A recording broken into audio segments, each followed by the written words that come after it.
Sarah's heart pounded as she cowered in the dimly lit cabin, her breath shallow and ragged. She had seen it all before, the terror, the chaos, the blood-soaked nightmares. But this time she was determined to be the one who survived. Her name was Sarah, and she was the final girl. One by one, her friends had met gruesome fates. She had watched them fall, their screams echoing in the night. She had been chased through the twisted maze of woods, stalked in the inky darkness, and narrowly escaped death's clutches on countless occasions. Yet she had always found a way out. Now she was the only one left. The masked killer closed in, his footsteps heavy on the creaking floorboards, his blade gleaming menacingly in the low light. Sarah closed her eyes, ready to meet her inevitable fate, her mind racing with thoughts of her friends who had perished. But then a guttural scream pierced the air.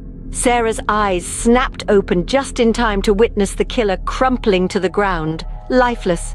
A knife was lodged deep in his chest, darkening his once white mask with a crimson stain. Sarah stood over the fallen killer, bewildered.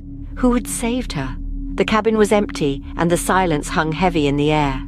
Then a soft voice whispered from behind her. "I'm here," the voice said. Startled, Sarah turned to see a young woman standing in the doorway. She too wore a mask, its features eerily reminiscent of the one worn by the fallen killer. "Who are you?" Sarah stammered. "I'm you," the masked woman replied. Sarah's confusion deepened. "I don't understand."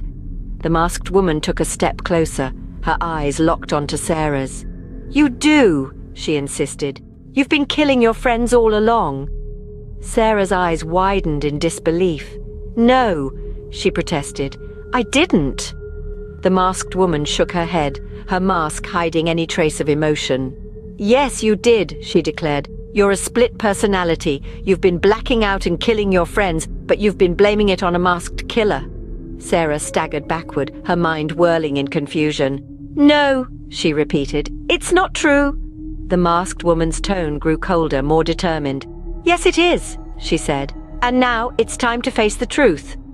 With chilling resolve, the masked woman raised her knife, and the cabin seemed to close in around Sarah. She closed her eyes and screamed, a haunting symphony of terror echoing through the darkness.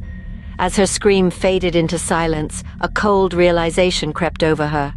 The masked woman was right, and the truth was far more terrifying than any masked killer. The killer was not an external threat, but a darkness that resided within her, a split personality that had been the true source of the horrors that had unfolded. Sarah had become her own worst nightmare, and now she was forced to confront the evil that lurked deep within her mind.